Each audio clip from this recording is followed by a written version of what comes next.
Come on down South Park and meet some friends, man.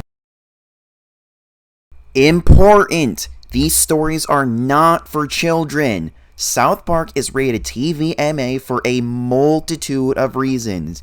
If you are a child watching this video, close it immediately. I am not responsible for anyone's kids picking up bad language from this video, so don't go sending me angry letters that you don't want your kid watching my content. I am also not responsible for anyone being offended by the content. It's South Park. It's supposed to be offensive. This is a fan work of the television show South Park by Trey Parker and Matt Stone. You shouldn't need me to tell you that I don't own South Park. Hey everyone, it's Celery. So, for the very few people who are actually regular watchers of my content, you may know that I've mentioned a couple times that I write stories. Well, I've become really fixated on writing stories about my favorite fictions, and one of them is South Park. And that is what this video is about. I am going to do an audiobook narration of my South Park story. It's just going to be my voice with sound effects and music edited in, so no voice actors. But this is just a soft launch of it, and if you guys like it, I'll do more. Let me know in the comments what you think. This first video will just be the prologue, the stepping stone to the main story. Prologue. We're moving.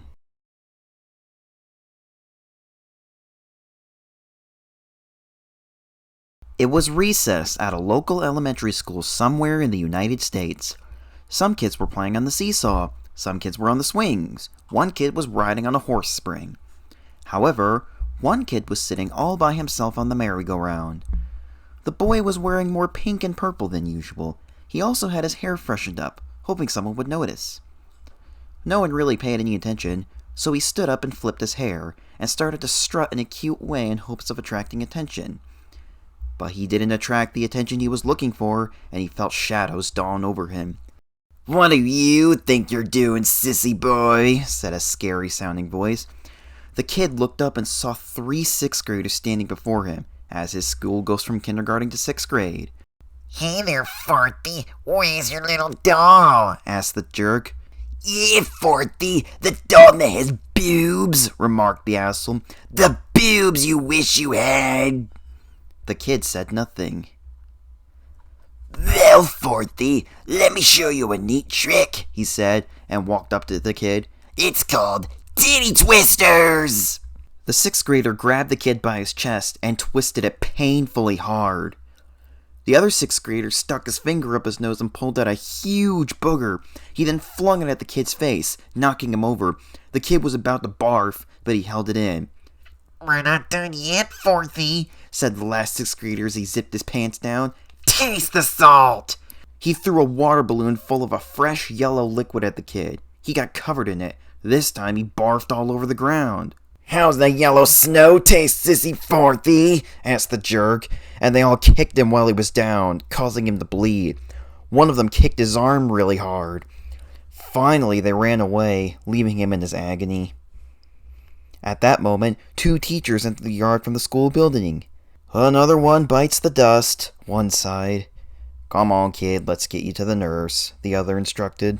Later, the kid was brought to the nurse's office. The nurse started by wiping off the yellow liquid. "Jesus, I've never seen a beating like this before," he said as he dried him with a towel.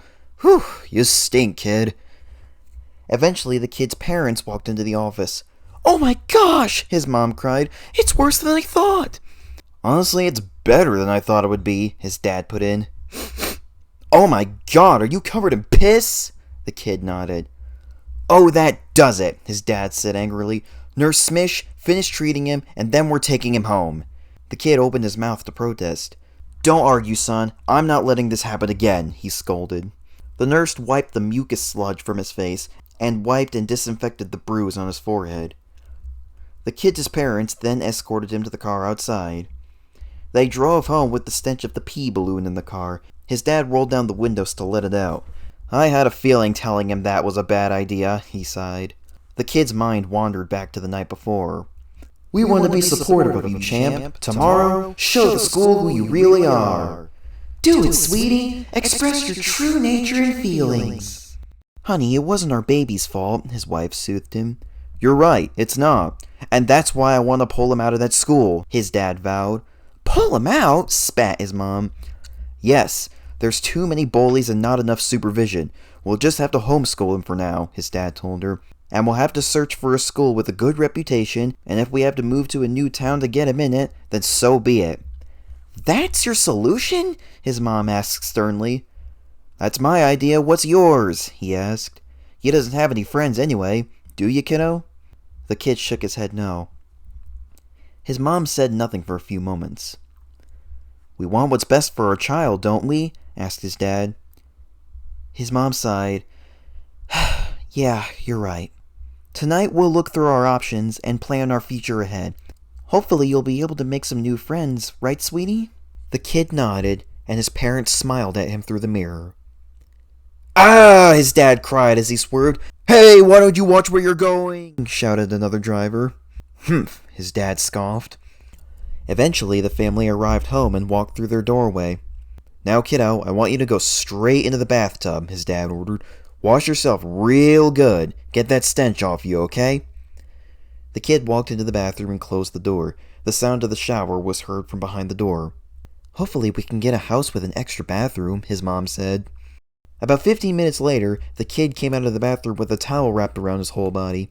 Here's some fresh clothes, sweetie, his mom said, handing him a fresh set of clothes. His dad was on his laptop. We've had our eyes on this little town here for a while.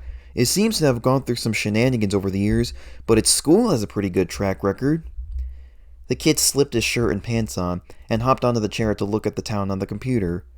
We'll of course look at other potential options, his dad said, but if nothing else catches our eyes, we'll move to this quiet little mountain town. The kid looked at the computer closely. Yes, his mom put in, this quiet little mountain town.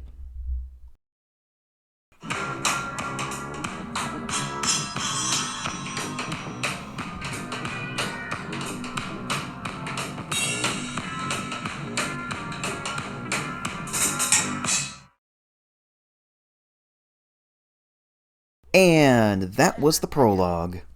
Hope you guys liked it. Like I said, it's the stepping stone for the chapters. So over time, I'll read the later chapters to you and try to make them a bit more immersive with music and sound effects, if possible. Nope, like I said, no voice actors because, well, finding voice actors is hard and expensive.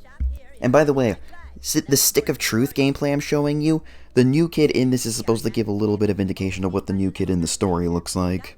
But let me know what you guys think, and if you want, I'll continue reading. And if you don't, I'm sorry. I won't make videos like this ever again.